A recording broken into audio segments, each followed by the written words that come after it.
So welcome, ladies, from the Hermosas Chicas Negras. It just sounds so pretty to say. I've been practicing it a lot. I'm like telling my mom, I'm going to be interviewing the Hermosas Chicas Negras. Yes, it sounds so nice in Spanish. In English, it wouldn't sound nice. So welcome to the Insecurities About Language podcast. If you can introduce yourselves, let us know where you were born, where'd you grow up, and then a bit of information about your family background as it relates to languages. Okay. Hi, everyone. I'm Paula Melissa. I am from London. My heritage is Nigerian, born and raised in London. And yeah, I'm Igbo, which is one of the indigenous groups in Nigeria. And in terms of languages, yeah, my family speak Igbo and English, but English is our first language. Mm-hmm. Hi, I am Ayo. What was your question again? My name, where am I from, and languages? Yes, about your family, yeah. Okay, so I am Ayo. I live here in the UK. However, originally I'm from Nigeria, so similar to Paula, Nigerian, but I'm from an indigenous community, which is Yoruba. Is that the official way to say it? Like the indigenous group. Indigenous group. I'm learning the technical. Basically, tribe is what they were like people call them, but they weren't tribes. Like Nigeria was formed, so they weren't tribes. They were like indigenous groups of people. Got you. See, yeah. we learn new things all the time, right? So yeah, so that's me, and my family is also from that background as well. Hi guys, I'm Deanne. I am also from London.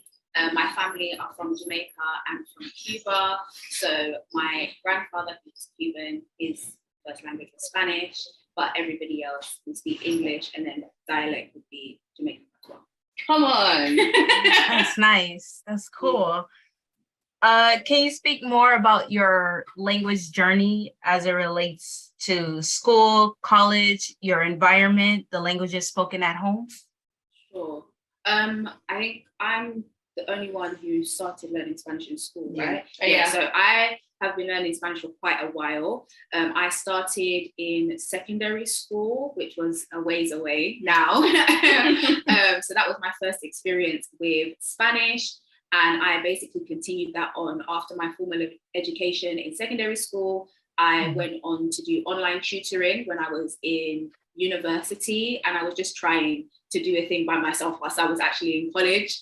And I've just kind of carried it on ever since, really.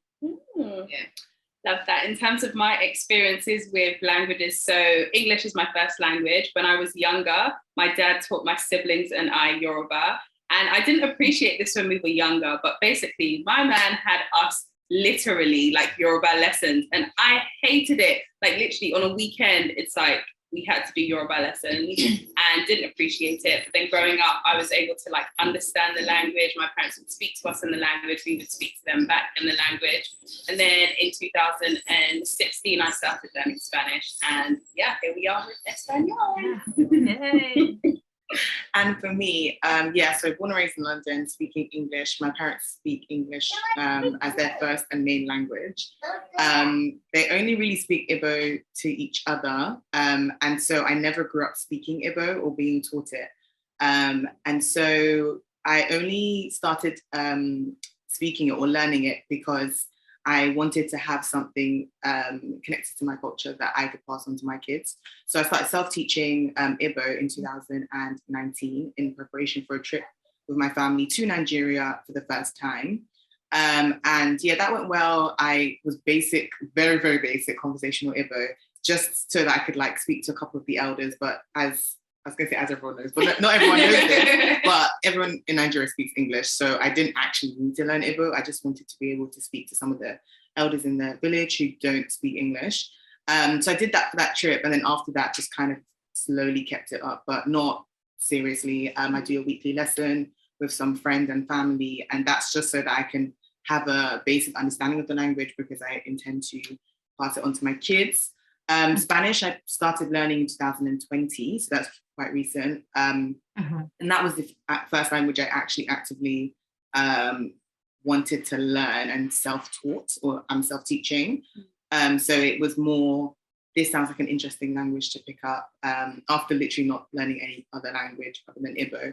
And that's probably the one language I've actually like actively studied. Yes. Yeah. What shaped your language environment? That's a great question. That's a great question. I think for me, so my language environment initially was shaped by my parents.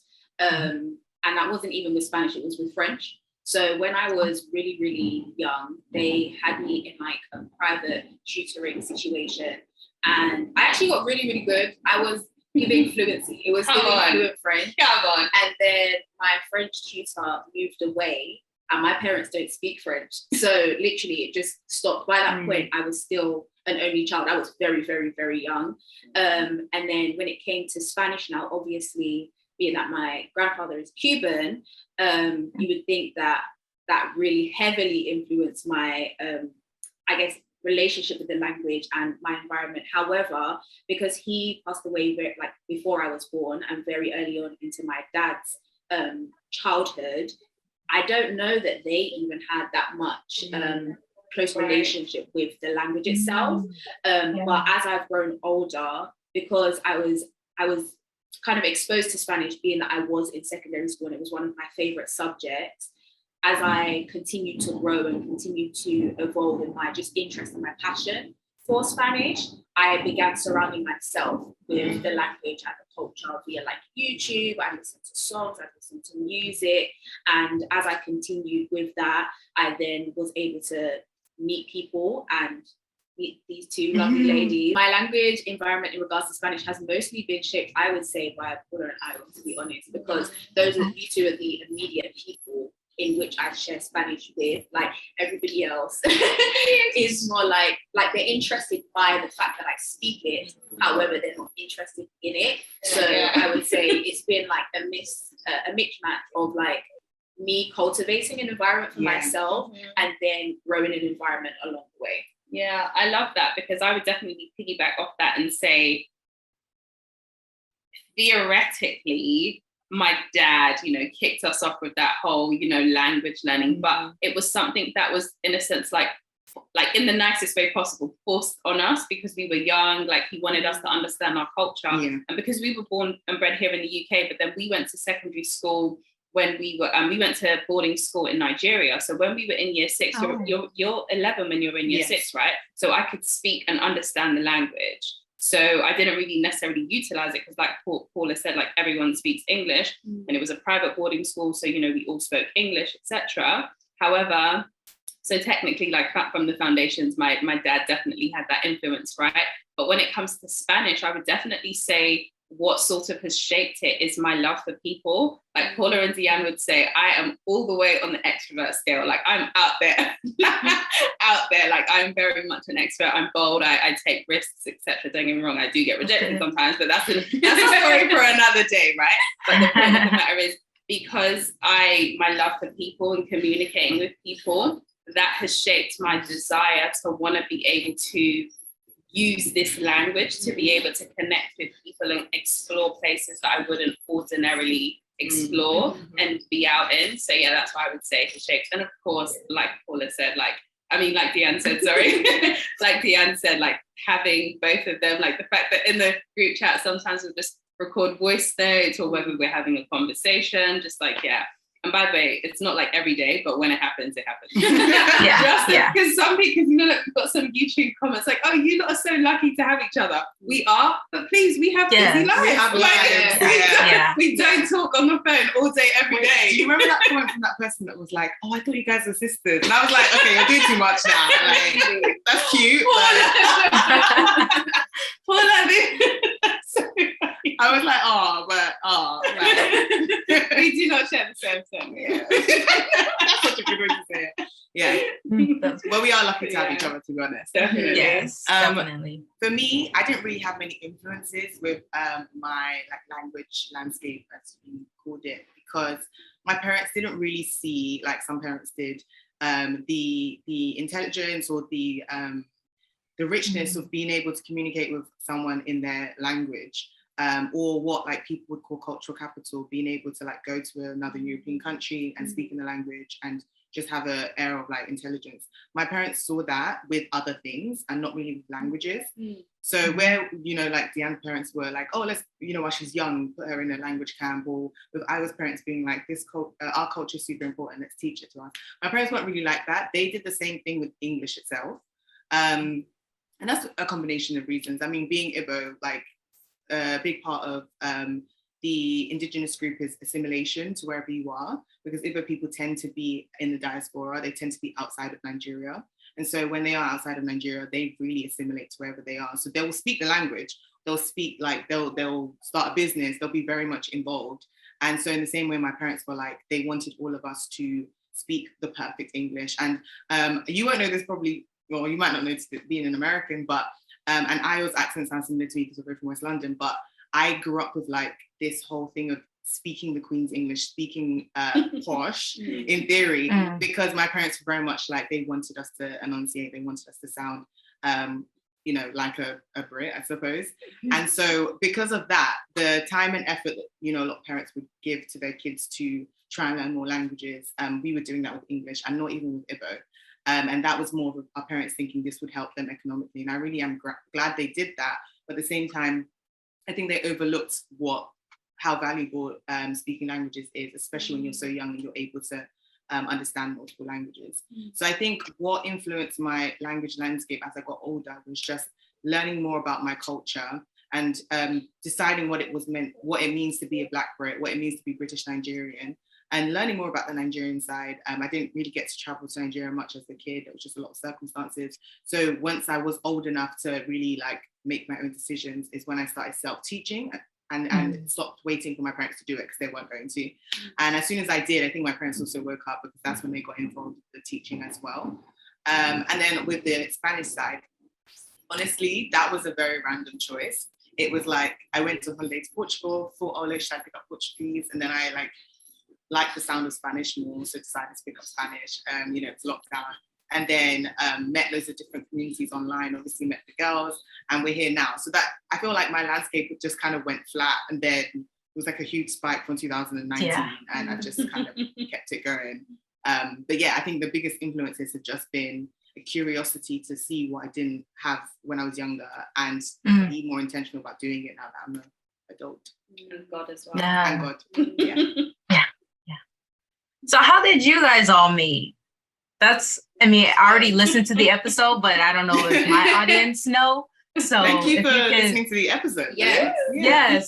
I had to re-listen because I was like, I already listened to all the episodes, but I was like, let me do a repeat. So I'm like, I know. And then when I was listening, I was like, oh, that's so cool. So Sure. My audience might want to know how you guys met. So Sure, of course. So once again, this great question. It's in like pockets, right? Everybody has a story to tell that all kind of accumulates to us all becoming Hermosas Chicas Negras. Yeah. But so basically, I first discovered Ayo on YouTube. She still has a YouTube channel. And from years back, she made a video concerning how she learned Spanish. And I was specifically looking for like Black people at the time who spoke Spanish. And the fact that she was from the UK just made it even better because I really felt like I was a lone fish in this huge pond of life. Because I was because I was the only person like within my community who was really interested in Spanish like that. And then I guess it was actually a year or so beyond that, one of my good friends from university went to the same church as Ayo, and they developed their own kind of mentor-mentee relationship. And I went to one of your workshops. Yeah. And that was the first time that we had a conversation. It was like, oh yeah, I speak Spanish. I know that you speak Spanish. And it was the first person that I'd actually really connected with who had the same interest and passion about Spanish that I had. And I feel like we kind of left it there for the most part.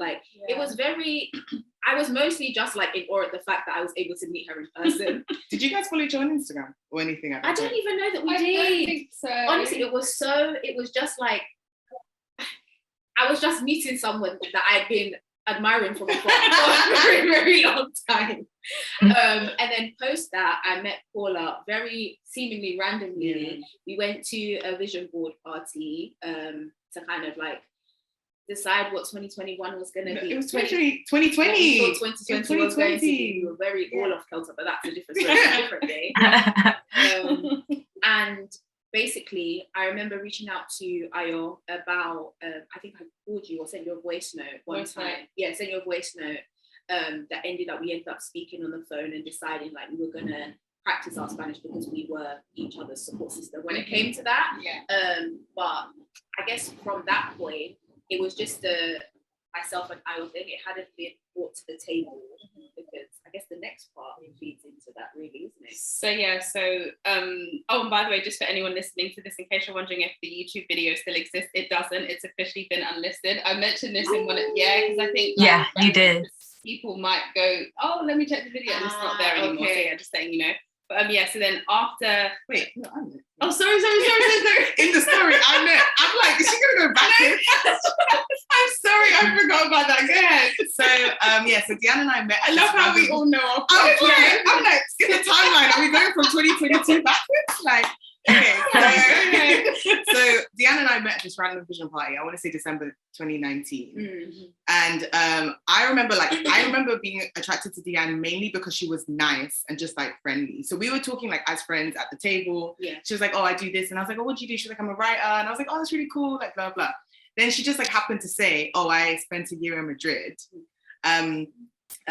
teaching English. And I was like, oh, that's so cool. Like, I really feel like I just need to get out of the country. Like, I want to try something new. Like, that's so interesting to hear about. And I was like, oh, what's the name of this program? Blah, blah. And I didn't even write the name of the program down. Like, I wasn't going to actually do anything with it, but I was just aware of that. So at that point, we follow each other on Instagram. And then Deanne started doing she was already doing like Day in My Life in Spanish.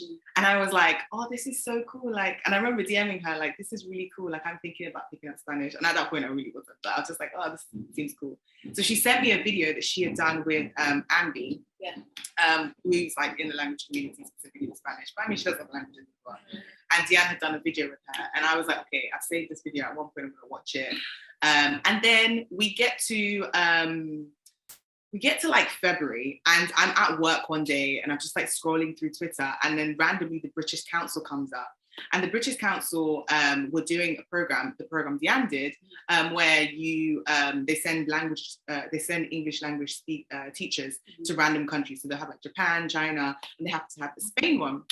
And I happened to see that tweet, and the deadline was in 3 hours. And I can be quite spontaneous. Like, I'm a very strategic, planned, organized person. But I'll have like random bursts of spontaneous energy. And I just saw this tweet and I was not busy at work. And I was like, cool, we're going to write an essay. And it was like a 1,000-word essay to get in and stuff. So I was like, okay, well, it's a slow day. I've got 3 hours. And I remember looking up, and my manager thought I was working so hard on something. But I was just going ham writing this essay because I was like, decided I wanted to go live in Spain. And so I did this essay, and I remember the spelling mistakes. It was a hot mess. Like, and I sent it in like 20 minutes before the deadline. And then I got an email. I was like, yeah, you've been put through. Well, it was like, there were several stages. They have to go to the government and make sure you're okay to go. And then they speak to Spanish government and loads of other things. But every stage it kept being like put through. And I was like, okay, I guess I'm going to Spain then. And then March 2020, so this is February 2020, March 2020, the pandemic hits, and I'm like, that's fine, it'll be done by October when I'm supposed to go to Spain. Okay, maybe I should start picking up. I'm going to start picking up Spanish now because I need to be ready for October. And I remember thinking, I've got April to October to start this language. So I started Googling YouTube. So I go on YouTube, start looking for Spanish speakers, and obviously loads of people come out. And I was like, everybody here is a different demographic from me. I'm trying to be very careful. A different demographic from me. And I was like, oh, where do people look at me? Where are they? Like, are they not doing this thing? So I start specifically Googling like Black women learning Spanish.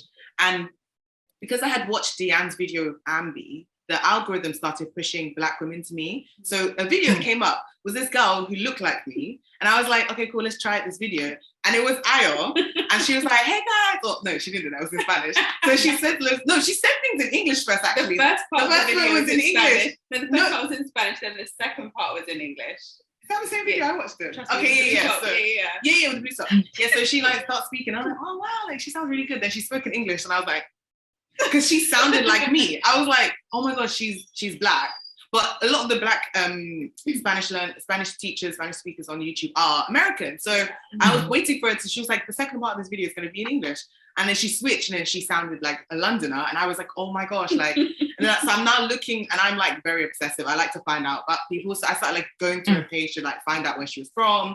And then I see that she's, I mean, I should have guessed that you were Nigerian from Iowa, to be fair. But I found out she was Nigerian, found out that she was Black, that she was Black. That she was Black. I found out that she was from London and all this stuff. And I just thought, and then I found out she was a Christian. That was the way one. Yeah. So I'm a Christian. We're all Christians. And I found that she was a Christian as well, because she was also doing videos about like faith and stuff and like being a woman. And I was like, oh my gosh, this is me. Like, this is real. This is me. I'm exactly where I'm supposed to be. It's exactly what happened in that moment. I was just like, oh my gosh. Yes, I quote Camp Rock. It had to be quoted. And I literally was just like, oh my gosh, this is like exactly what I've been looking for. And so more and more of Io's videos came up on my feed. And I remember doing some kind of anniversary. I want to say like 6 months.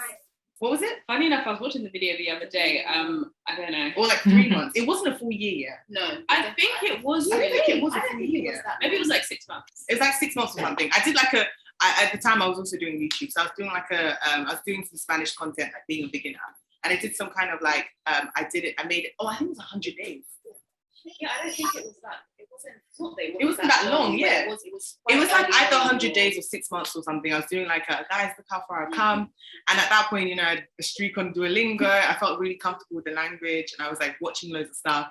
And so I was talking about the YouTube channels that I had watched and I had mentioned everyone and obviously mentioned Ayo, and I tagged Ayo in the description.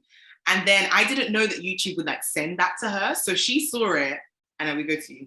And this is where my part of the story comes in. So I then see this tag on a day where I am having one of those days where I just want to give up on YouTube. I'm not feeling good. Literally, it was a really tough day. So I watched this video and I literally am almost like in tears. And I'm just like, and I think God always has a plan, you know, because thinking about it, if I was in my go stage, I'm like, oh, cute, okay, let's keep it pushing, right? So I see the video. So I made a comment on her, Paula's YouTube channel at the time saying, oh, thank you so much. We should collab. We should collab. And I've never even said that to anyone, right? So not only do I stop there, I find her on Instagram, I DM her, and then I send her a message basically reiterating. It was either posted the video. Oh, yeah, that was it. And I went on your profile and I was like, oh, Deanne follows her. Yeah. That was it. I had posted the clip that she made of me on my Instagram saying that,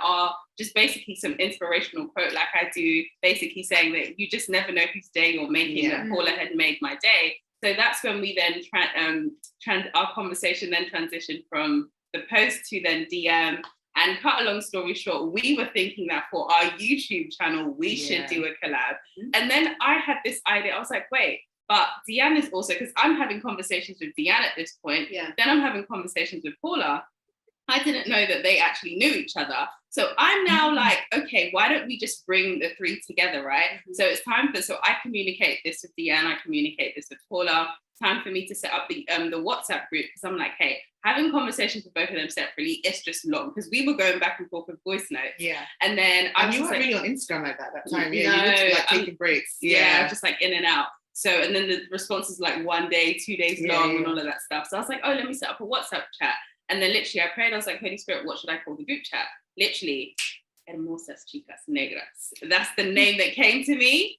And I was like, oh, okay. And I think we should say this because I'm very mindful that, like, just to give context, this was also like an agreed thing, because I know that when I say, oh yeah, the name just came to me, it's like, oh yeah, it came to me and that was it. No, like after we had Zoom conversations, we spoke it out, we all prayed about it. And it was just basically like, yeah, it just sat right with all of us. So that's how we met. The podcast was the one-time Zoom call. The one-time Zoom call. Then we were just like, nah, this is bigger. And we just started fleshing it out, having conversations, and and then we agreed that we need to be having weekly conversations. And then that's our story. I think that's just so interesting, like how 3 people can meet and then come together to create this amazing podcast.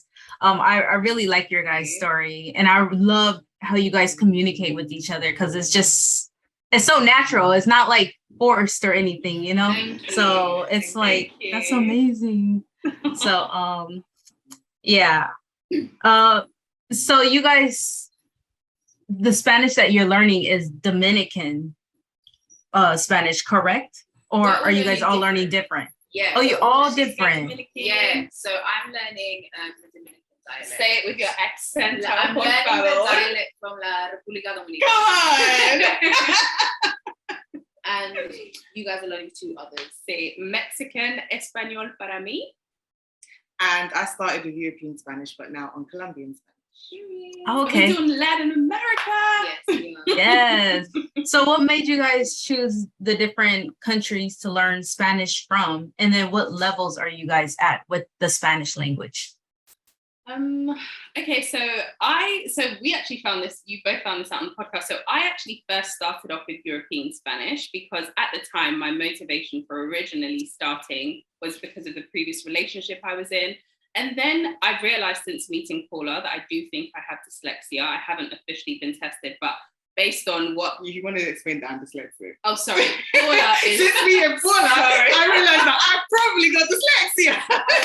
So basically, Paula has shared that she has dyslexia. Some of the things that Paula goes through, I'm like, right, I go through those same things. Paula's like, sis, I think you might... I think you might be. So anyways, with that being said, that jumps into the whole European Spanish thing. Like when I see a thing or when I hear a thing, it's quite literal to me. So Spain Spanish is like gracias, and I'm literally seeing GRTHCS. I'm like, bro, that don't make no sense. Like I can't understand what you're saying to me. And that was like a simple example, but the more advanced Spanish got, it was then complicated because I couldn't differentiate words that were S, C, and Z. And it was just a bit complicated. So I started off with European Spanish. Then I realized that I really like the whole Latin American, vibe, like el ritmo, like I just was like, okay. So then I ventured onto Venezuela. And then another thing that was really important to me was like resources. So what YouTube videos were available, what music could I be listening to and stuff like that. So it was, I had a Venezuelan tutor who would speak like once a week for I think about 6 months. She then moved to America, stopped having lessons with her. And then honestly, how I got to Mexico, I think it was just divine inspiration. And then I thought, because I had taken a bit of a break from Spanish, I wasn't as consistent as I had wanted to be. I thought that, I was just going to go in and have to start watching Netflix and stuff. And then as a Christian, literally the Holy Spirit said to me, he was like, why don't you start learning Spanish with my word, which is basically the Bible? And I was like, ooh, that's big. So that's when I found sermons. That's when I found a church. And it just so happened that the church I found and I really connected with was in Mexico. And I think that that's where my sort of, like focus on Mexican dialect came from. And so Mexican, that's sort of like my story behind Mexico. And then I just started to love the culture. I was like, oh, okay, I like this.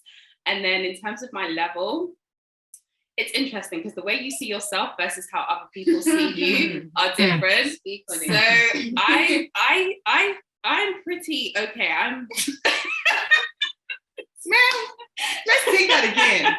What? So I'm like advanced. I'm an advanced speaker.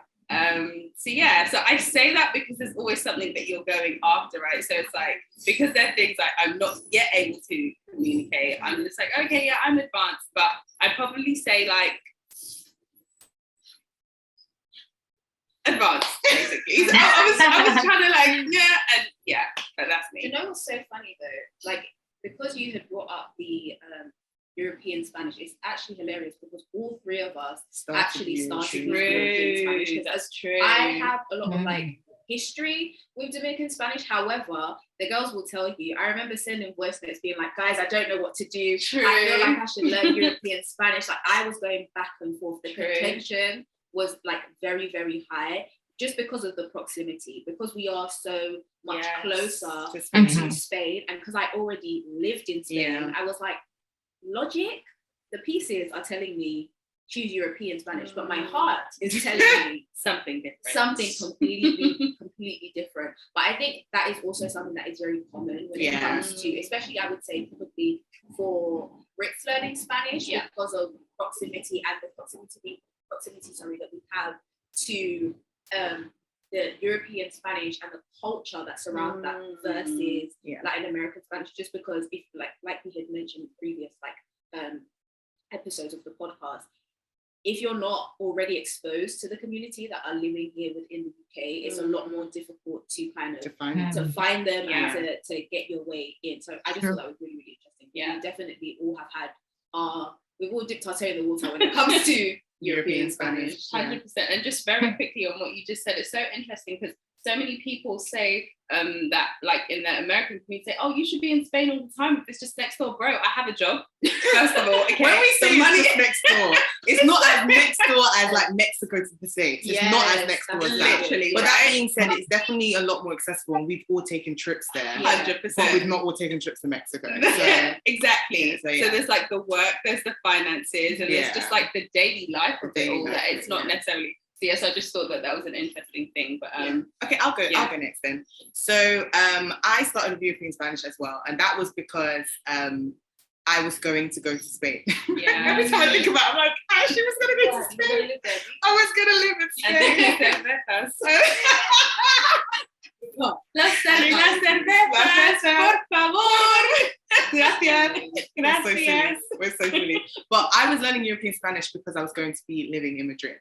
And it made sense to speak what they spoke there. Once I realized the pandemic was not going anytime soon and the program had kind of been postponed for that year, I was free to leave it, but it felt like, oh, I've just been doing this long enough, I might as well stay. Number one. Number two, and I think actually, was it I or was it me that said it? Someone mentioned it in one of the episodes of the podcast. It also felt like the most economically wise one to choose because like Diane said, there's not that many, or it's hard to find the Latin American community here, but if you meet someone who's Spanish speaking, they're most likely from Spain, especially if I work in the city, so a lot of my colleagues are from Spain, and it's a lot easier to just like be able to jump into a conversation with them. So again, it just felt wise to do that. But I'm not gonna lie, I think I just always knew that I enjoyed the Latin American more because all the telenovelas I was watching were Latin American, and there's loads of like Spanish shows from Spain on TV or on Netflix. I was choosing stuff in Colombia, I was choosing stuff in Argentina, which is a lot of the stuff I used to watch. Mexico, of course. And I think eventually I just got to a point where I was like, I am now just doing this because I think it's the right thing to do, as opposed to I actually want to do it. And I once I had taken the trip to Madrid, I took a trip to Madrid, which I loved. And I think after that trip, I felt set free from the bondage of having to learn European Spanish. No, I stand by, because genuinely I was in the country like, why am I doing this? Because everyone there assumed I was either from there or from a black Latin American country. Like people were like, are you from the Dominican Republic? No, babe, I'm from London. Like they were already assuming. So I'm like, do you know what? I'm gonna be a black girl from Colombia because I'm tired of this. Like I'm actually tired. So yeah, I think after the trip to Madrid, I felt like, no, actually I can pick a dialect that I want. And they're also still gonna understand me. So I just might as well enjoy what I'm learning. So ladies and gentlemen, you heard it here first. Yes, breaking news. Paula has officially changed her dialect from European Spanish to Colombian Spanish. So now our thumbnail picture will change from Spanish flag to Colombian flag. I mean, it's worth mentioning that I'm still quite early in my journey, so I can change quite easily because the basis of Spanish is pretty much the same, pretty similar. Yeah. It's just a few words, and I was kind of hearing those words on TV shows and stuff like that anyway. Yeah. It's just an awareness, and I still think we talk about it all the time. I still think it's important to have an awareness of what certain words mean, what certain words are said in other countries are. Having an awareness of that, but I want my first point of call to be Colombian Spanish. Yeah. And again, there's still so much vocab for me to learn, and there's so many sentences for me to say that it's not as drastic of a change as it might have been for other people, because I definitely have a lot of time to catch up. Yeah. Also, just to kind of finish answering, because I realized I didn't finish answering your question. As far as level goes, I would say you guys are most likely going to disagree, but that's okay. Everyone is free to have their opinion. I would say, like I would say that I'm an advanced language speaker, but I would, if we're going to use the European language framework, I would say, letters, isn't it? Yeah, I would say B1/B2 on a very good day. I get so annoyed when you say, babe, you're in the sea. No, see, this is the thing, They actually studied. I'm a chaotic learner, a language learner. I I learn chaotically, so I don't even know what these letters stand for. All I know is A, B, C. What is B1, B2? That's hair type. I don't know what that is. So I don't know what that is. A1 and A2 are beginner. B1 and B2 are intermediate. C1 and C2 are advanced. Okay, so why are you saying you're B something? That's what I'm saying. It like I said, Alexandria, everyone is entitled to their opinion. Oh my gosh, it doesn't make. She is a C, at least C1. Do you know what though? I think my accent may be a C1. However, my grammar and my vocabulary is very much a B1 and B2. Okay, do you know what? Okay, we're just gonna have to agree to disagree. But yeah, so I haven't really done like lessons or a course. I don't actually know where I am on the scale. But I would say, I mean, I've been learning for a while. I would say that I was probably beginner intermediate.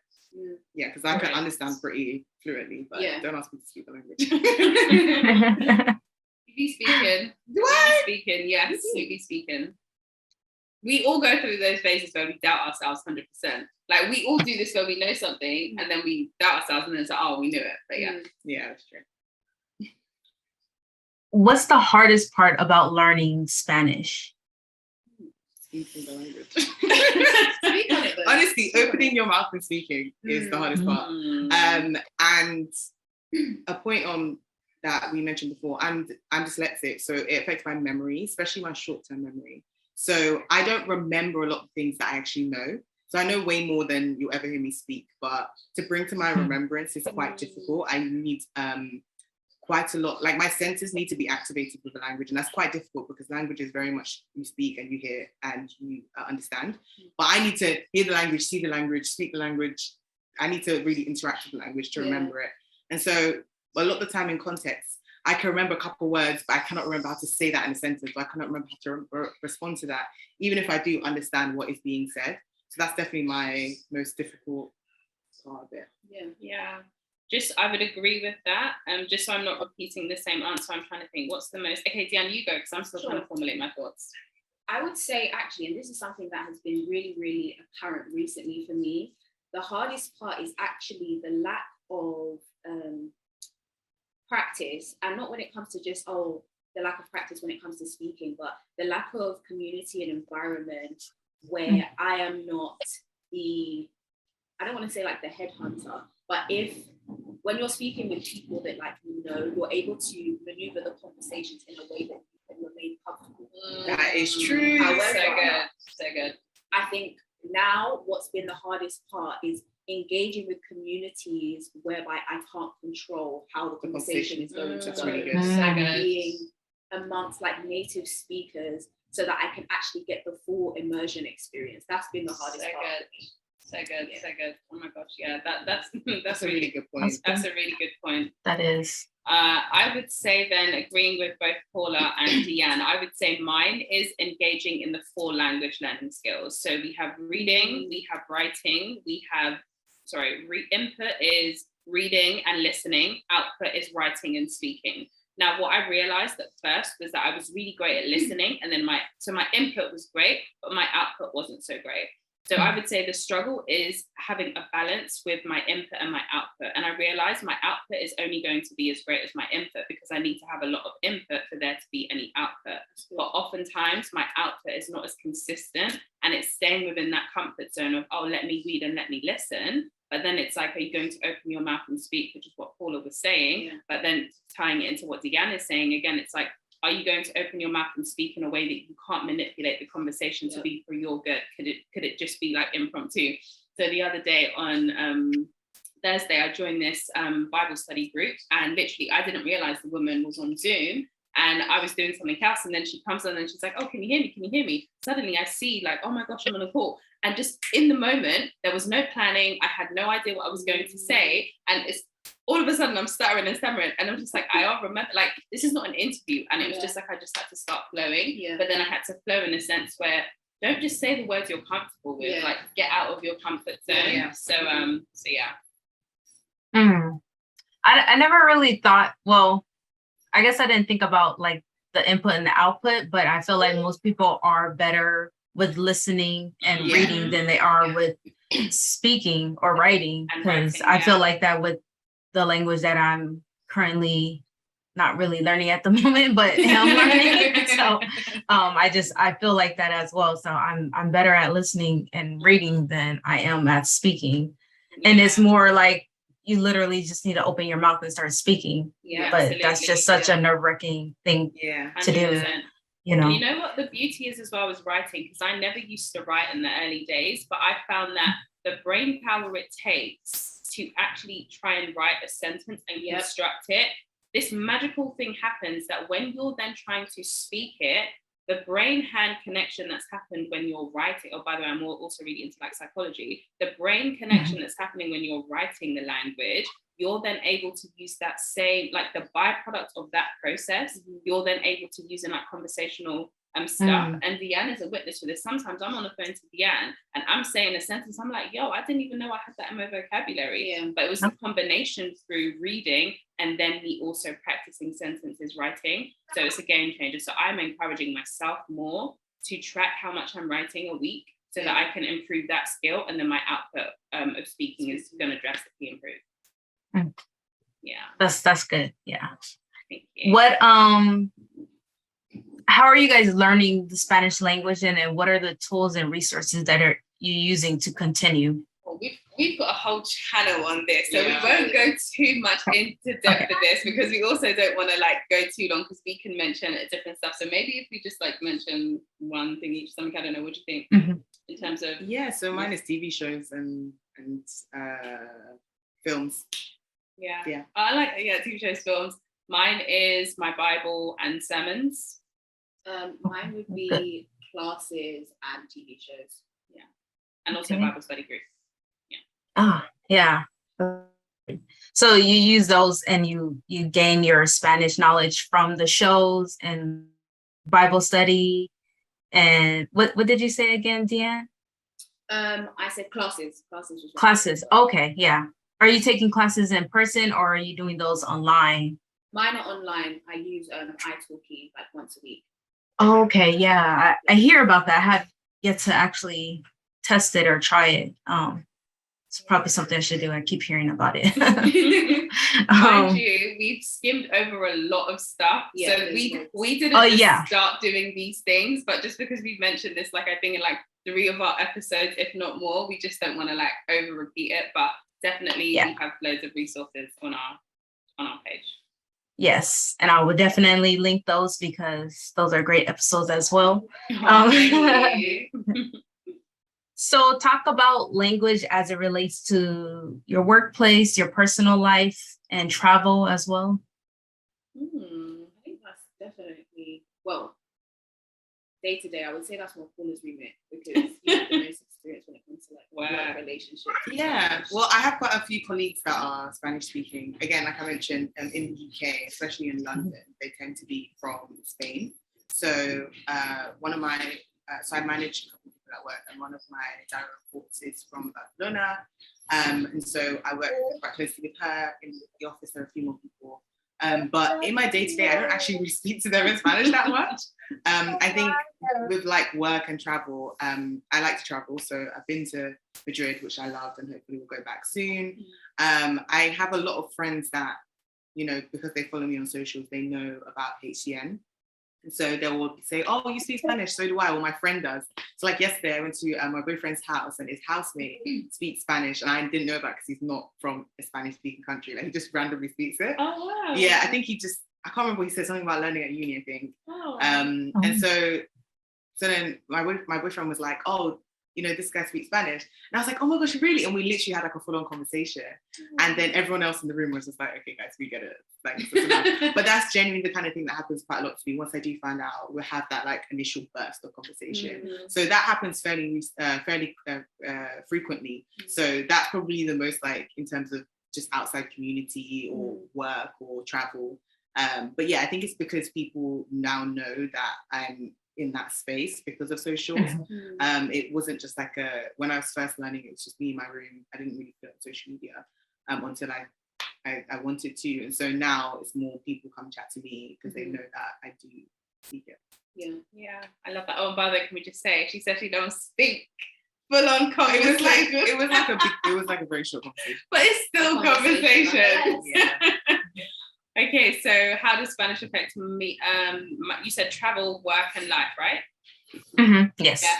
So for work, for me, I am self-employed, so I don't necessarily go into an office. So in terms of like work, in terms of, it doesn't directly affect my work as such. However, if we kind of link it into work, it kind of does, because my purpose, as it were, is very much in terms of like empowering females to, in a nutshell, become a better version of themselves. And I do a lot of leadership keynotes and confidence building. So I did my first ever full-on Spanish 90-minute workshop to a group of Spanish girls in Mexico. And that for me was work, right? So the ability to just be able to communicate with girls in español, it was like, oh, como like, sí, una bomba, como like, it was like, what? It was crazy. Like, I had to give myself some credit afterwards, but it was just amazing. So just the ability to be able to connect with hearts. And again, I'm such a people person. I love meeting new people. So that for me was so beautiful. I love being able to travel and just like the other day during Easter, I booked an impromptu trip to Seville. In the airport, I was kind of shaking, like, oh my gosh, no quiero cometer un error. Like, I don't want to make a mistake because I'm speaking this language. But the more I got into it, I was like, baby girl, you better flex with your Spanish. You can speak, you better roll your R's, you better just enunciate all the letters, you better just, because like, I was like, oh my gosh, yo hablo español bastante bien. Like, I speak español pretty well. It's just that ability to be able to do people and I just love it. I love that. Yeah. As far as work is concerned, at my immediate job right now, Spanish isn't something that I use. However, and I don't know if you guys know this either, but when I taught in Spain, because I taught in Spain for 10 months, just under a year, I got very, very close to two people in particular, two of my colleagues, and I actually still speak to one of my colleagues to this day. Is it Laura? No, it's Maria Jose. Oh, okay. Oh, yeah. Yeah, so we speak literally like once a week. We've kind of just been having those conversations ever since I left, to be honest. Obviously life happens sometimes, but for the most part we speak all the time. So it's more so a relationship that I retained through Spanish because of work or through the remit of work. However, in my personal life, I'm actually really happy to say, like, now that I'm like a lot more proficient in the language, and people see me doing a lot more things with the language, like on my personal social media, through HCN, etc. A lot of my like younger cousins have been really interested in terms of learning Spanish. Like, I feel like every couple of weeks I get a text like, "Diane, do you tutor? Like, are you available to do?" Nice. Yeah, so I think it's been really, really lovely to see like the fact that I've been committed and interested in this language has also promoted an interest in them. So I would say that's kind of, as far as like my personal relationships go, that's how Spanish mostly is affecting the community around me. And it's so true, because this reminds me, I saw someone yesterday at the Gotayo, and he said someone basically came up to me yesterday and saying, oh, I know Paula. I don't know, but we'll talk about it afterwards. But basically, someone in the community that knows Paula came up to me and was like, oh, I heard you lot are learning Spanish. I want to be on it more too. So it's like that whole community thing. Yeah. It's like we are actually inspiring people that know us, and what maybe would have seemed like far-fetched is now like more people are like, no, I want to be on this. Yeah. So it's definitely a reach. I love that. Yeah. So this is a podcast about insecurities about language. So what are your insecurities about learning Spanish and or any other language in the future? Great question. I've got to think a little bit about that one. I can go first. Yeah. I think I mentioned it before. My difficulties and insecurities are pretty similar. And it's mainly because I struggle to remember what I think I should know how to say. And so I don't want to start the sentence, or I often start the sentence not knowing where it's ending. And so I think that that's an insecurity that that people are going to be like, what is she talking about? Because I don't think so. I think initially one of my insecurities was, oh, they're going to laugh at me, like the native speakers are going to laugh at me. But I think I got over that quite quickly, because they don't really do that. They don't really turn around and be like, whoa, like, what is that? What are you saying? That conjugation was all wrong. In Madrid, like, as soon as I tried to speak Spanish, they were extremely helpful. They were like very happy that I was trying. So I said I went to Madrid, and most people would think, okay, the capital city of Spain, it would be super touristy, and so you can just like get by English. Absolutely. But I am the type of person that I will go to a country and like deliberately go to like an obscure place and just be like with the locals. Like I went to Lisbon and I was in like the where the migrants moved. Literally, like I was like, I'm not going to be anywhere near because I just like having the authentic experience. And because of where we were, my sister and I, the waitresses like in central Madrid, they obviously speak English, but the waitresses where we were not like, they could not speak English. Mm-hmm. They were really nice and they tried their hardest.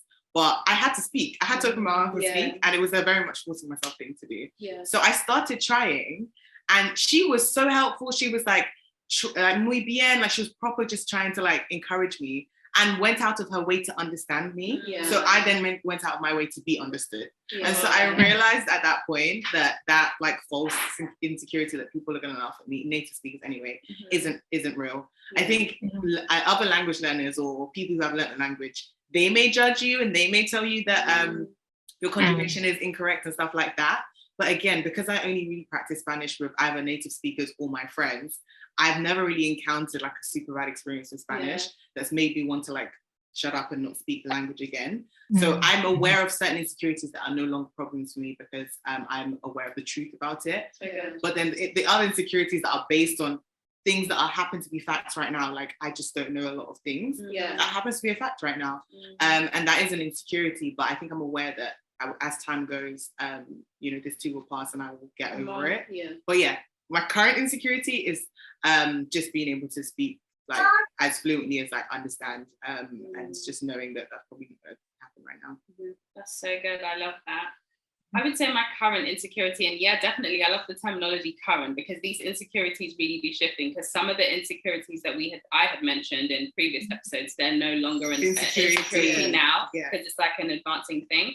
I would say my current insecurity is performing under pressure.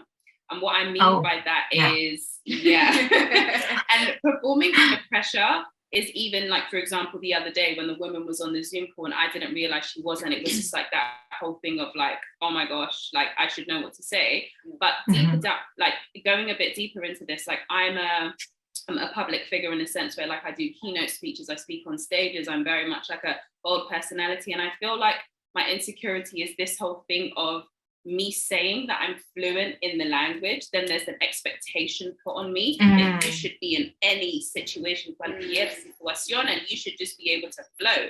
Where it's like when I'm under pressure, and I had to take this back to when I was first started speaking.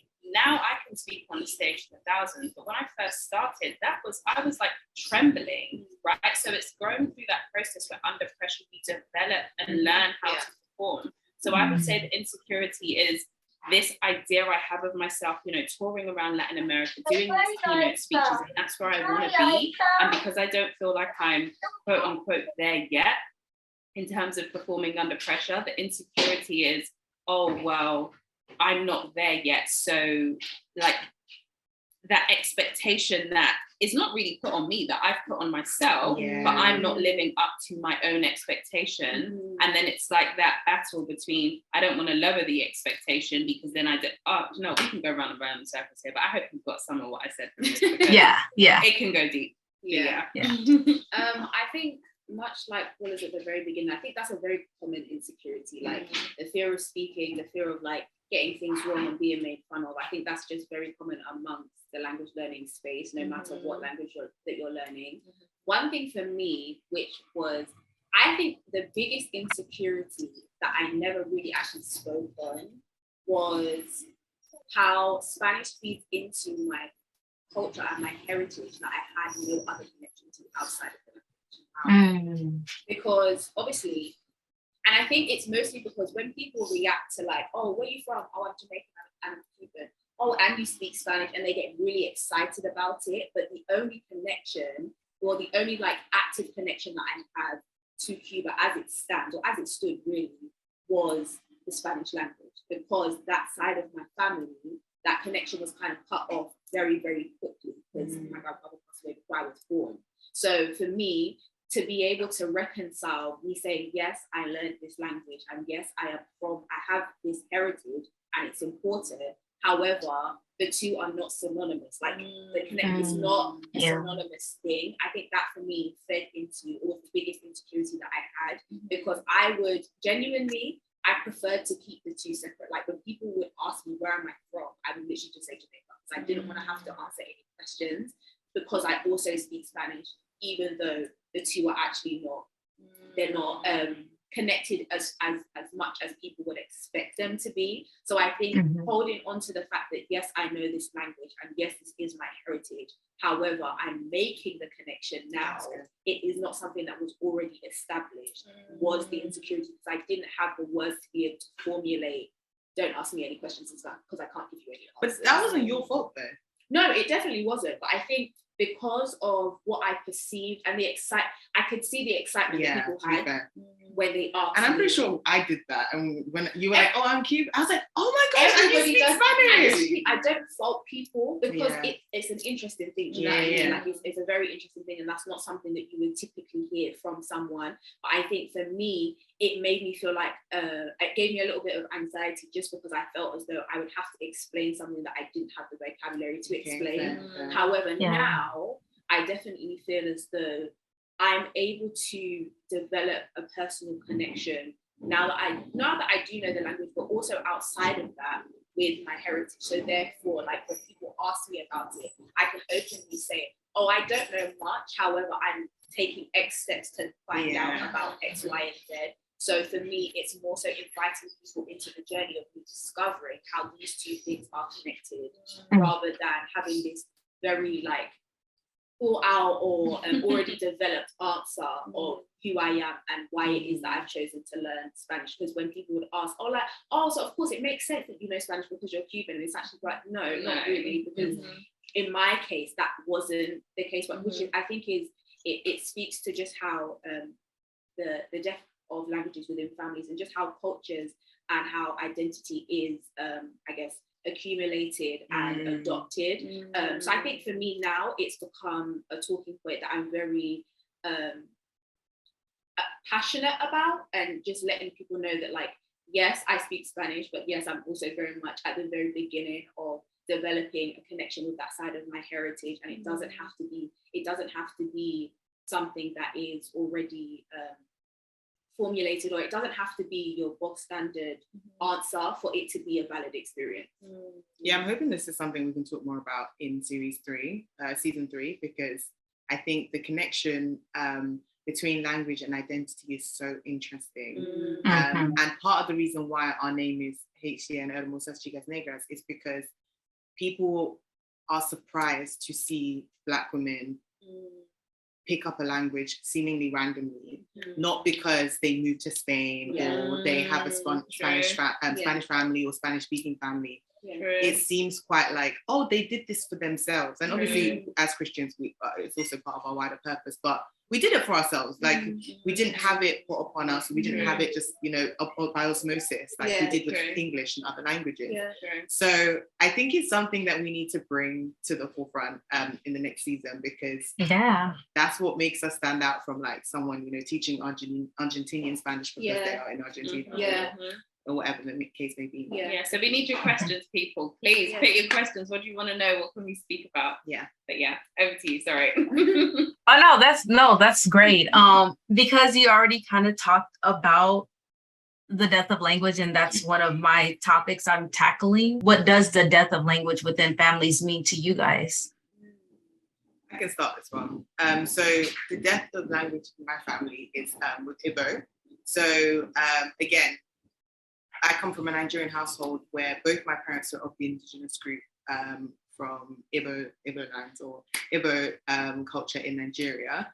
And they both speak it fluently, but again, well, my mom speaks it fluently. My dad went to an international school in Nigeria where different groups of people from different indigenous groups, which all speak different languages in Nigeria, came. And so the unifying factor was English. And so I think it was a similar experience to you in boarding school, where you mainly speak English to everyone, because some people speak Yoruba, some people speak Igbo, there's Hausa, there's other languages. So my dad kind of grew up with English mainly. So when they both migrated to the UK, it was pretty easy for them to just switch to English most of the time. And there's loads of Nigerians in London, so we come across Nigerians most of our life, and like a lot of my friends are Nigerian. but it's not, you don't always find people of the same indigenous group. So most of my like closest friends are Yoruba. So I didn't grow up having like Igbo friends to speak to, and either did my parents. So they slowly started speaking it less and less in the home. They obviously are still fluent, but it was never shared with us. And so that definitely could have been a death to the language. I think what stopped it like completely dying out was 2019, we had a big family trip to Nigeria, and my parents freaked out because they suddenly realized that we now have grown-up kids. Like I was doing the maths now. I want to say I was 22. I was 22 or something when I went to, I was 22. I was 22 when I went to Nigeria, literally for the first time. So the time before that, I was like 3 or 4. So this was the first time as an adult. And they had now panicked, like, oh my gosh, we have adult kids who cannot speak Igbo, and we're now going back home. And the family members there are going to be like, why can't they speak Igbo? That didn't happen because, again, everyone speaks English, and they were kind of expecting us to speak English. But it was like quite a disappointing thing for them, and then also for us. And that kickstarted me being like, what is my heritage? What does that mean for me? Yeah. What do I want my kids to speak and stuff like that? And so that's why I started self-teaching, and I'm still on that journey. Now that I'm in a relationship and like by God's grace we'll get married one day, and he's half Nigerian, but he's also he's from the Yoruba tribe, or the Yoruba indigenous group, so he doesn't speak Igbo either. So our kids will not speak Igbo if I don't intentionally teach them Igbo. And obviously I'm not fluent, and I'm not going to be fluent. I don't think I ever will be fluent. I don't think I actually intend to be fluent. But I want them to have an awareness that this is part of their culture. Yeah. So not just the language, the food, the heritage. And I will know this. Igbo people are very, very, very particular about the history. So they will not teach us anything else. They won't teach us the language, they won't teach us nothing. But they'll tell us about the history of our people, because it's a very wild story.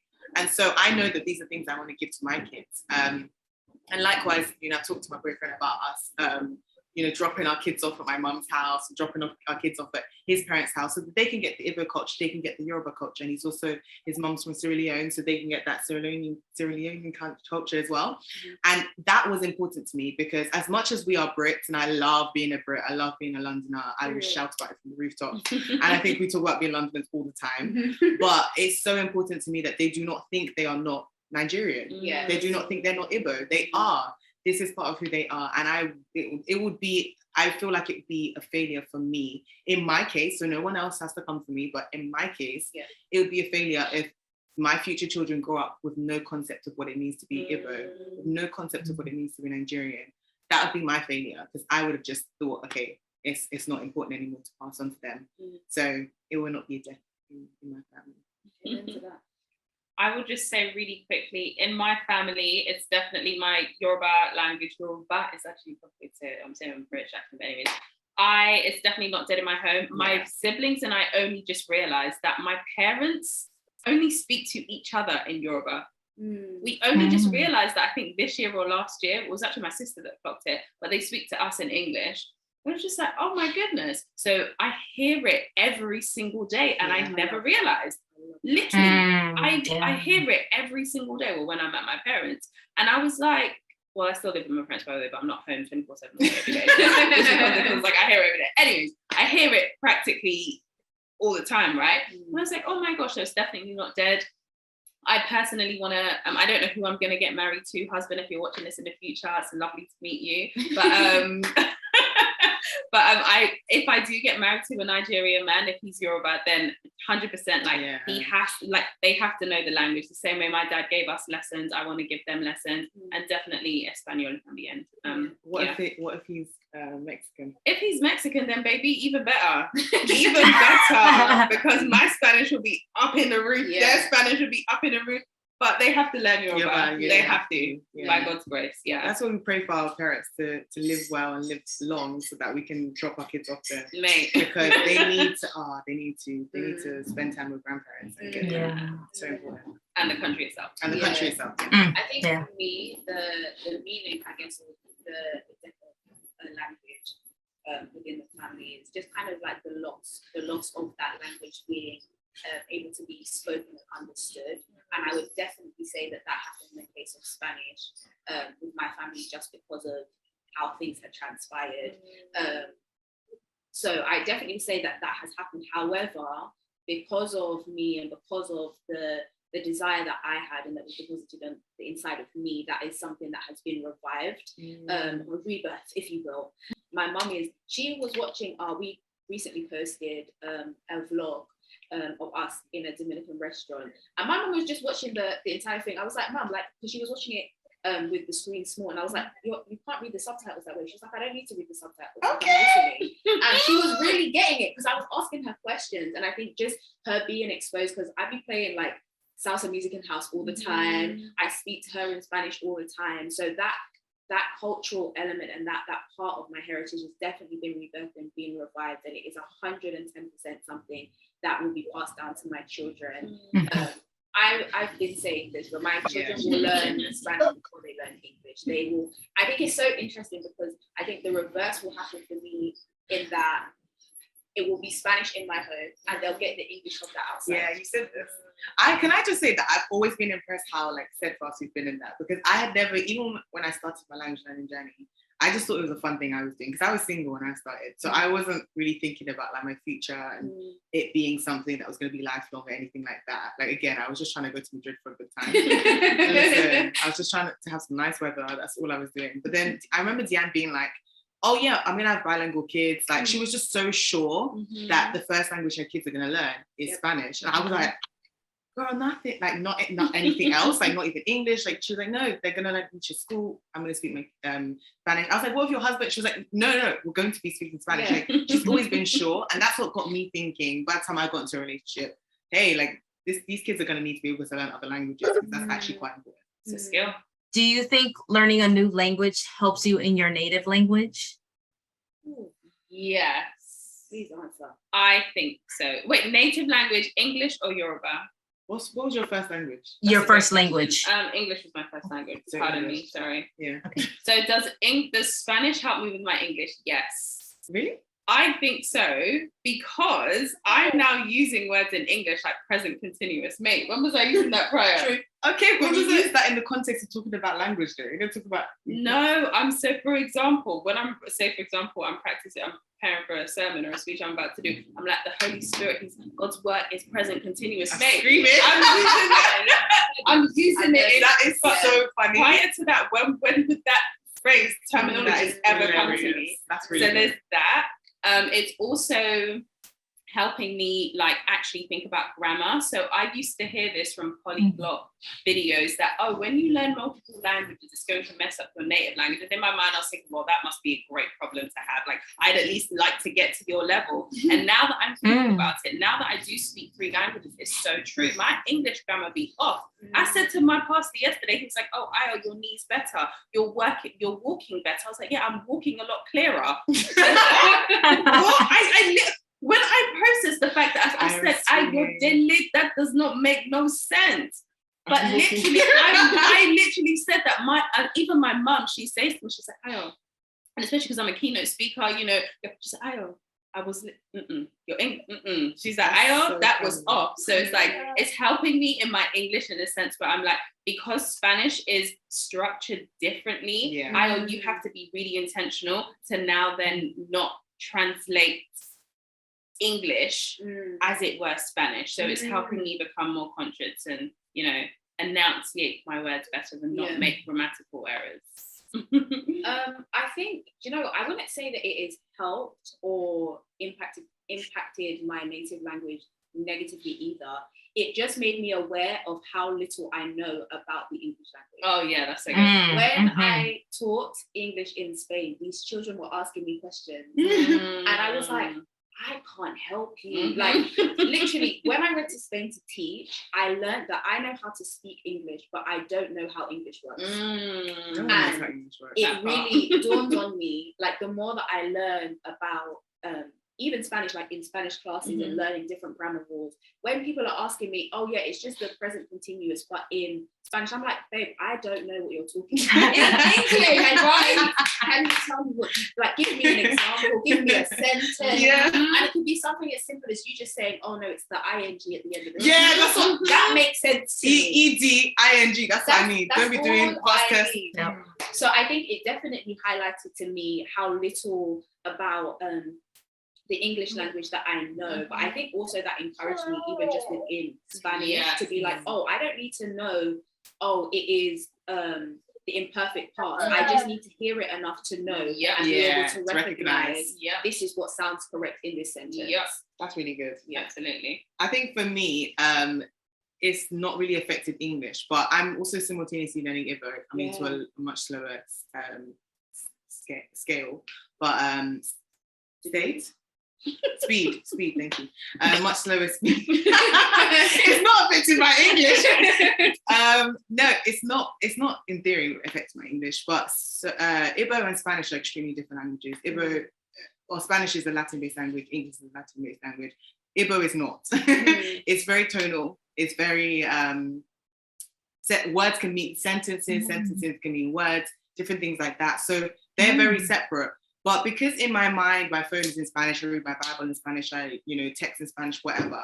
Sometimes I'll be in Igbo class and the teacher, which is called Onye Nkuzi, Onye Nkuzi means teacher. So she would be like, Onye means like someone or person, and then teacher's like a job. Anyway, Onye Nkuzi would be like, oh, how do you say thank you? And my mind would immediately see the English and say gracias instead of dalu, which is thank you in Igbo. So in my mind, it's almost like a scrolling machine picking which of the three I should go for. And it's not because the language sounds any similar to each other. They don't. It's just like, oh, in this context, what are you asking from me? Yeah. And that doesn't happen too often. It will just happen because I do Igbo lessons on Saturday morning. It will just happen on a Saturday where I've like just done an Igbo lesson and my mind's like fresh. It goes, okay, so you're now asking me for, I'm trying to think of a word that I know the English and the Igbo and the Spanish. Let's stay with hello. Yeah. I'm saying, someone says hello to me, instead of just being like, oh, just responding, I'm immediately like, okay, which level are we doing? English language, Spanish language, Igbo. Okay, do they need hola? Do they need dalu? Do they need indeu? Do they need hello? Do they need hi? Like, what do they need? And that process sometimes can be a bit slower. So that's what confuses me. I don't think it's really the language itself. Yeah. That's really good. Definitely. See, and I got 3 different answers. See, and then some people say they just don't think it helps at all. So it's just interesting to hear the different answers. So thank you for that. So one of my fun questions, if you can say a word or phrase in Spanish, and if you can say it in English, and what does it mean? Is it my favorite? It can be something that you use a lot or that's your favorite. Yeah. For me, well, one word I use a lot is una palabra, which is like a word. But like, I mean it like, oh, that's a word. That's a word. That's how I say it. But yeah, una palabra. I'm thinking.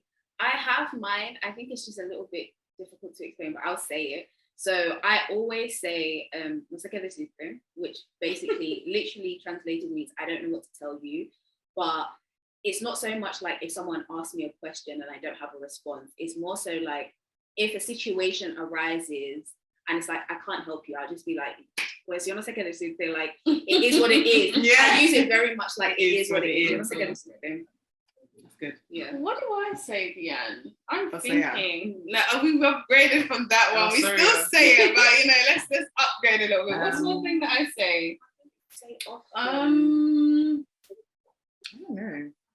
Okay, we'll stick to this. We'll stick. If I think of it later on, I'll let you know because I don't want to. Yeah, I'll think of something maybe. I've been saying pasero quite a lot. Oh, pasero. Yeah, you get into your Colombian bag. Pasero. Wow. Yeah, I'm rewatching La Reina del Flow. Fair enough. Yeah, this time in like, well, obviously I watched it in Spanish, but in Spanish subtitles. Lovely. Yeah. I love the una palabra, like a word. I love that. Whenever I listen to the episode that you guys talk about that a lot, I'm like, it just sounds so cool to say. Like saying a word in English is just like, eh. Well, you know how Americans say like word. Yeah, it's like that. Okay, so yeah, it sounds cooler for some reason. I don't know. Maybe it's the accent that you're giving that I'm loving. So yeah, if you can talk about Hermosas Chicas Negras and your guys' community. Hermosas Chicas Negras. So we originally started off thinking, again, one Zoom call. This one Zoom call for Paula and I's YouTube channel featuring Diane then progressed into us saying, no, actually, let's give something to the people then, let's do a podcast, right? So it was like a podcast, but we didn't just want to be an audio podcast, we also wanted to be visual. So we were like, okay, cool. It was just podcast. But since, launching the first episode, we've since had discussions, and this is where it's a work in progress, so both chicas can chip in as well. But we are realizing that we are not teachers, we're not Spanish teachers, so we're very intentional with not correcting grammar, not because we don't necessarily want to, but we don't want to fall into, oh yeah, we are tutoring Spanish, but we as a community just want to provide a space and become a hub to basically share resources. We want to point people to other directions in terms of where to find certain stuff, and essentially just show that language learning is within reach. It's something that's very tangible. We are all in different spaces, we all have different experiences. Even though we do have relationships collectively, we also have individual journeys, and none of us call each other every single day and be like, hey, did you do Spanish day? Hey, did you Spanish day? It's very much we all want to know what's going on with each other's lives, so that actually we recognize that when we're good in our lives, it's an outpouring into what we do with our Spanish. So we say that to say we genuinely care about each other, and that each otherness that we care about, we also want that to flow out into community. So we want to do trips, we want to do events. So it's much bigger than just a podcast. A podcast is just one arm of what we're doing. We're still figuring it out. We still need continued conversations and continued meetings. But that's what I'd add so far. What would you both add to that? I love that. I think the only other thing that I would add is, as we are a safe space for each other on our language learning journey, we want Hermosas Chicas Negras to be a safe space for other people on their language learning journey to know that whatever their level, it is valid. Whatever their tools or resources that they want to use are, that is valid, and it is a space where you can make mistakes but still confidently say that I am learning this language and I will reach my goals. Yes. Yeah. No, I love that. I do too. I just find it very encouraging to see 3 Black women learning a language and talking about it as well. And I'm like, oh, I hope I can find someone that's cool like this to maybe not do a podcast with, but maybe, do episodes with, or just continue in the language learning journey, So it's really nice to see, so. Thank you so much. Thank you. And it's cool that you guys have video too. Girls love video. They want the people want to see your face. They do. Yeah, and I'm like, I was just gonna say though, we found you from your podcast on Instagram, and immediately just thought, she makes sense with what we're doing. I genuinely think that you're taking up a space that you should continue in. And be louder about, because we only came to know each other because we all publicly talked about Spanish. If Diane had kept on the DL, because we were at a vision party, if she just a vision board party just saying, oh, I'm a writer, and left it at that, not mentioned she'd gone to Spain, I wouldn't have connected with her, and I wouldn't have also wanted to go looking for Black female speakers, Spanish speakers, and wouldn't have found IO. If I didn't talk about on my Instagram and socials that I speak Spanish, none of my friends would come to me when they find people who speak Spanish. So likewise, people around you will only come to you if they know you speak Spanish. It can't be something you secretly do or quietly share on your separate page, asking something that you in your everyday life, or you guys know I speak Spanish, right? I do this thing where I sometimes tap my phone, or I give my phone to someone to put their number in or something, and they'll be like, oh, what language is it? I'm like, oh, sorry, my phone is Spanish. I'm sorry, I forget all the time. Español. Multilingual problem. What's the date? November. Oh, sorry, November. Sometimes you've got to do what you've got to do. And now people come up to me all the time like, oh, I heard you speak Spanish. Yeah. I'm trying to get more into doing stuff like that. So this is my year for being uncomfortable. Come on. And so doing this podcast and talking to people and interviewing people for my podcast, that's definitely not me. So that is me stepping into my uncomfortability. Okay. I leave all my mistakes in my podcast because it's called Insecurities. So there you go. So I guess my very last question that I did not ask is, how are you staying motivated to continue the learning process? I think I'm going to start as well. Please. Because I just want to get it straight now. I have seasons of not having Spanish as my priority. And currently, Spanish is not my priority. I'm not doing daily practice. I'm not doing daily lessons like I was when I initially started and was a year into it and a year and a half into it. And that's just because I have so many other priorities that need to take place. Like I need to eat, I need to work, I need to sleep, I need to, speak to my friends. Yeah. And so Spanish just isn't, it's in my life daily because, like we talk about all the time, my phone's in Spanish, I read the Bible in Spanish, I speak to the girls, but it's not my hugest priority. And I have completely come to terms with that. I'm not even gonna lie to you. It does not keep me up at night. But I definitely know that it's something that I desire to do. And it's actually something that I pray about quite often. I say to the Lord, like, God, I want that desire for Spanish to stay, number one. Number two, to have periods of being on fire. And so I do have periods of being on fire. We recently on, you might know him, Mike Ben, in the community. We were on his podcast, on his YouTube channel. And around that time, I prayed to God, like, God, really burn that desire for me to practice Spanish. And I was doing it daily. Yeah. So it was really good in that period. And then once we did the podcast, I felt a comfortability to put something else as a priority that needed to be a priority in that time. Whether it's another my other podcast, whether it's my boyfriend, whether it's my friend, whether it's my sister, whatever it is that needs to take that time during that week that I would normally spend on Spanish, that's okay. And so I'm very comfortable with that. So the way I stay motivated is knowing that I might not need to be on top of it right now, but that desire is not going to disappear tomorrow. That's really good. I love that. And I would say what motivates me is coming to terms with the fact that Spanish is not an end destination, it's a vehicle towards my end destination.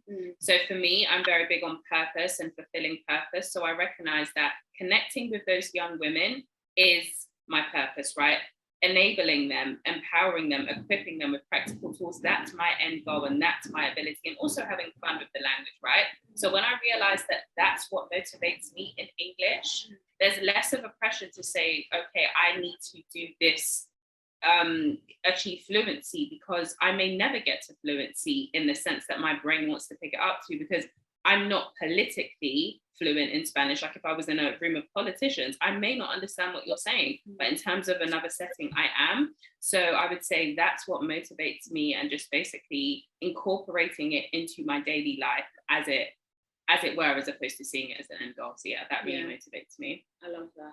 I think lastly for me, what keeps me most motivated when it comes to Spanish is seeing it as something that isn't separate to me. It is me. And I think that mostly is relating to, or is incorporated by the fact that I know for me, Spanish was something that was given to me as a desire, not just to learn for the fun of it, which there's no problem with that, but as something that it's going to be used in my household on a daily basis. It's just a part of who I am and what I'm called to be as a mum, as a wife, etc., etc. So for me, I don't see it as something that I'm doing or something that I have to do. It's just as natural to me as English is to me, or as natural to me as I need to eat. I watch something in Spanish. I read my Bible in Spanish. I listen to this music or this song or whatever the case may be. So for me, it's become less of something that I have to do as a task or something additional to my life. It is just another part of my life. Yeah. But to add to what you said, and just to be really clear, there are seasons where we have goals in Spanish. So for example, that Mike Ben interview where it was completely in Spanish, that was a specific goal. We knew the date, we knew the time it was going to happen. There was a specific subject. There was something specifically working towards. Similar to you're working on a project at the moment, a goal at the moment, that's going to be in Spanish. The next workshop I have, that's something I'm going to be working towards. So it's like, it's also to just acknowledge we do have seasons where it's like, quote unquote, down periods. Like Paula said, once the interview was done, she put something else as a priority, but it's still incorporated into her daily life. Same with me, I don't have a fixed goal at the moment, but it's still incorporated into our daily life. So it's also that whole thing of like, knowing that we're never always going to be on 100. And I think sometimes when we see people who are fluent, we have this pressure and expectation on ourselves that no, you should be studying 2 hours every day. If you're not, how are you going to get to that level of fluency? And then when you don't study 2 hours a day, then it can go on that cycle and like, oh, I'm not studying, I'm a failure, I'm not doing this, and then you don't end up doing it because you're too busy beating yourself up about not doing it, and then it's a cycle and it's crazy. So yeah, I just wanted to put that out there. Oh yeah, and that's super intimidating to, put or seeing how someone is learning a language and like you said, 2 hours. It's like, I don't have 2 hours to study. Yeah. So, but it's like, it's intimidating to know like, oh, should I be like that? Should I be doing that? Should I somehow motivate myself to do that? No. That's not how this works. Exactly. That's just not how languages work. You have to have a goal and you have to have your start point and where are you going towards. So absolutely. So all right, so thank you so much, ladies from the Hermosas Chicas Negras, Deanne, Ayo, Paula, for being on the Insecurities About Language podcast. Thank you for having us.